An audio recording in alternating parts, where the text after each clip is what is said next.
नमस्कार। मैं Devaki Meena, assistant professor समाजशास्त्र विभाग, सम्राट पृथ्वीराज चौहान राजकीय महाविद्यालय अजमेर। हमारा आज का टॉपिक है मैक्स वेबर ने सामाजिक क्रिया के जो प्रकार बताए हैं उनके बारे में आज हम जानकारी प्राप्त करेंगे। इससे पहले के वीडियो में हमने मैक्स वेबर के द्वारा बताई गई सामाजिक क्रिया की विशेषताओं के बारे में जानकारी प्राप्त करी थी, जो कि इस प्रकार है कि सामाजिक क्रिया दूसरे व्यक्तियों के भूतकाल, वर्तमान या उनके भावी व्यवहार के द्वारा प्रभावित हो सकती है। जो दूसरी विशेषता है वो है कि प्रत्येक प्रकार की क्रिया सामाजिक क्रिया नहीं होती और मनुष्य का प्रत्येक प्रकार का संपर्क भी सामाजिक संपर्क नहीं होता। वो केवल उसी सीमा तक सामाजिक कहा जाएगा जहाँ तक कि कर्ता का व्यवहार दूसरे व्यक्तियों के व्यवहार से अर्थपूर्ण रूप से संबंधित हो और उनसे प्रभावित हो। एक और जो विशेषता बताई थी मैक्स वेबर ने वो है कि सामाजिक क्रिया न तो अनेक व्यक्तियों के द्वारा की जाने वाली एक सी क्रिया को कहते हैं और न ही उस क्रिया को कहते हैं जो कि केवल दूसरे व्यक्तियों के द्वारा प्रभावित होती है, बल्कि सामाजिक क्रिया के लिए दूसरे व्यक्ति या व्यक्तियों की क्रिया से अर्थपूर्ण रूप से प्रभावित होना आवश्यक है। आज हम देखेंगे मैक्स वेबर ने सामाजिक क्रिया के जो प्रकार बताए हैं उनके बारे में। मैक्स वेबर ने सामाजिक क्रिया के 4 प्रकार बताए हैं: तार्किक क्रिया, मूल्यांकनात्मक क्रिया, भावनात्मक क्रिया और परंपरात्मक क्रिया। तो सबसे पहले हम देखते हैं तार्किक क्रिया, रेशनल एक्शन। मैक्स वेबर के अनुसार तार्किक क्रिया का संबंध किसी लक्ष्य के साथ होता है, अर्थात तार्किक क्रिया में जो व्यक्ति होता है, कर्ता होता है, क्रिया करने वाला, वह अपने लक्ष्य को ध्यान में रखता है और उस लक्ष्य को प्राप्त करने के लिए उपयुक्त साधनों का चुनाव करता है। इसलिए मैक्स वेबर ने जो ये क्रिया बताया तार्किक क्रिया का प्रकार, इसे लक्ष्य निर्धारित क्रिया भी कहते हैं। और तार्किक क्रिया के अंतर्गत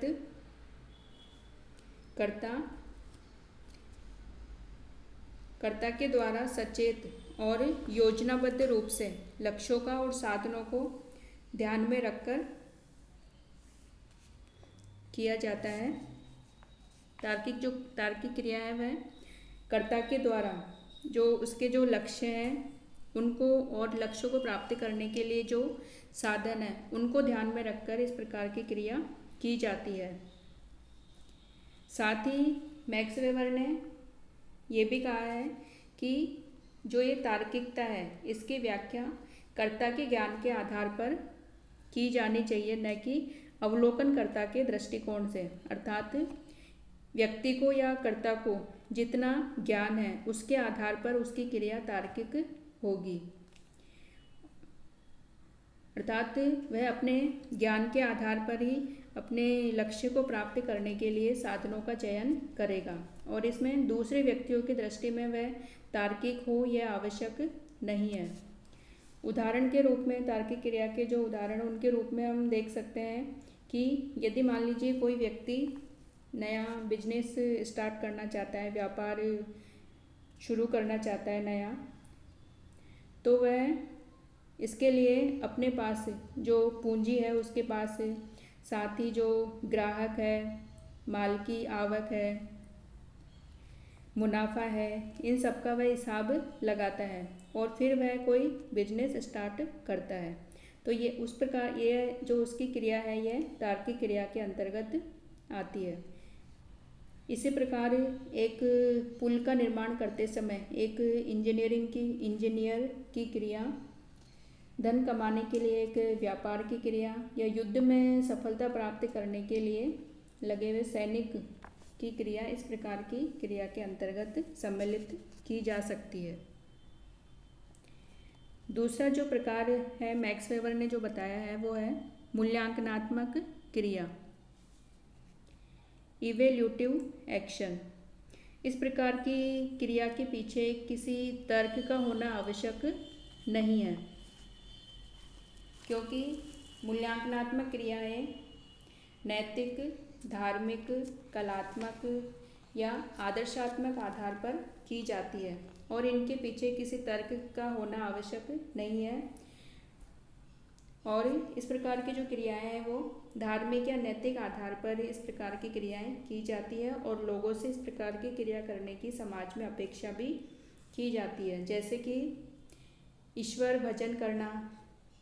दान पुण्य करना नैतिक दृष्टि से उचित माना गया है और इसके पीछे कोई तर्क का होना आवश्यक नहीं है। मूल्यांकनात्मक क्रियाओं के पीछे कर्ता का जो लक्ष्य है वो सामाजिक मूल्यों को प्राप्त करना होता है और समाज में जो प्रचलित सामाजिक मूल्य हैं उनमें व्यक्ति की दृढ़ आस्था के कारण ही इस प्रकार की क्रियाओं को व्यक्ति करता है। जैसे कि उदाहरण के रूप में हम देखें तो एक डूबते हुए जहाज के साथ उसके कप्तान का समुद्र में डूब जाना मूल्यांकनात्मक क्रिया के अंतर्गत ही आएगा। यहाँ पे जो कप्तान है जहाज का वो ये भली भांति जानता है कि जहाज छोड़कर अलग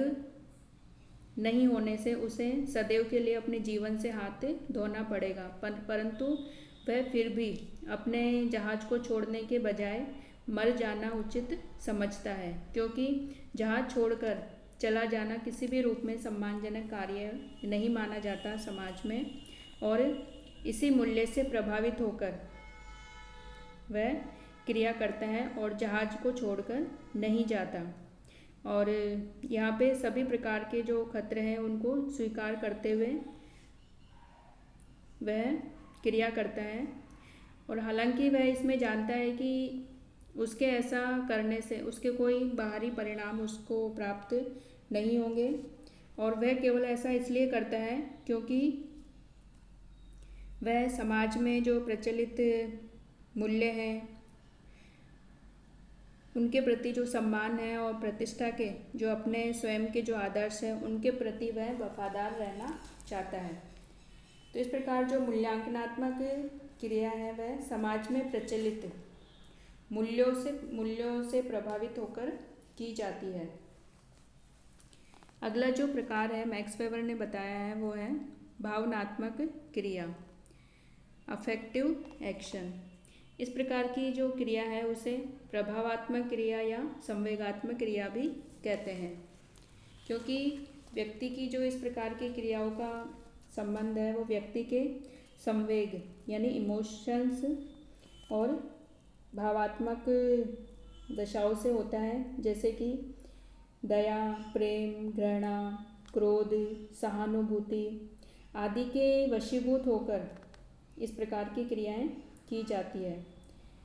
और कभी कभी जैसे मनुष्य संवेग के वशीभूत होकर अतार्किक रूप से ऐसा व्यवहार या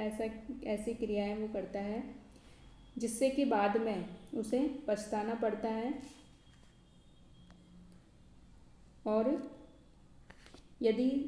अपनी सही स्थिति में या नॉर्मल कंडीशन में वो इस प्रकार की क्रियाएं नहीं करता। जैसे कि मान लीजिए किसी के अपशब्द कहने पर कोई क्रोध में आकर किसी की हत्या कर देता है तो यह संवेगात्मक क्रिया का उदाहरण माना जाएगा।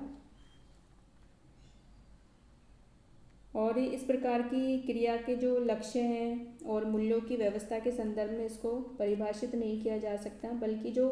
कर्ता की यहाँ पे विशेष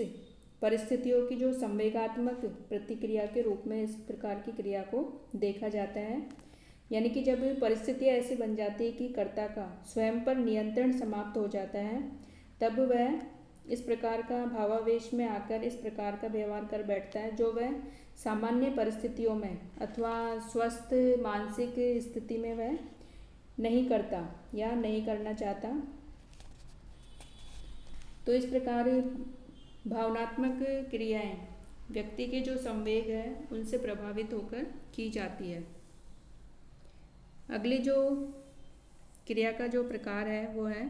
परंपरात्मक क्रिया, ट्रेडिशनल एक्शन। परंपरात्मक क्रियाएं, इनका संबंध समाज में प्रचलित जो परंपराएं हैं, प्रथाएं हैं, या प्राचीन काल से जो समाज में व्यवहार और चले आ रहे हैं, विश्वास चले आ रहे हैं, उनसे संबंधित होती है। और परंपरात्मक क्रियाएं इसलिए की जाती है समाज में कि प्राचीन काल से ही लोग ऐसा करते आ रहे हैं, यानी कि प्रथाओं और परंपराओं के जो अनुरूप व्यवहार करना और उनका अनुसरण करना परंपरात्मक क्रिया के अंतर्गत आता है। और ऐसा करने के लिए कर्ता को किसी लक्ष्य या मूल्य को ध्यान में रखना कोई आवश्यक नहीं है, और न ही इसके लिए संवेग का सहारा लेना पड़ता है। वह किसी प्रथा को या परंपरा को या विश्वास के वशीभूत होकर इस प्रकार का व्यवहार या क्रिया करता है जैसा कि उसके पूर्वज प्राचीन काल से करते आ रहे हैं। जैसे कि परंपरात्मक क्रियाएं हैं, उसके अंतर्गत लोग आदतों और जो स्थापित परंपराओं के प्रभाव और उनके दबाव में आकर इस प्रकार की क्रियाएं संपन्न करते हैं। परंपरात्मक क्रिया के उदाहरण के रूप में हम देखें जैसे कि अपनी ही जाति में विवाह करना, मृत्यु भोज करना, श्राद्ध और तर्पण करना, इस प्रकार की क्रियाएं परंपराओं के पालन के फलस्वरूप की जाती है। इस प्रकार मैक्स वेबर ने सामाजिक क्रिया के ये 4 प्रकार बताए हैं: तार्किक क्रिया, मूल्यांकनात्मक क्रिया, भावनात्मक क्रिया और परंपरात्मक क्रिया। ये जो मैक्स वेबर ने जो ये विवरण दिया है, वर्गीकरण दिया है सामाजिक क्रियाओं का,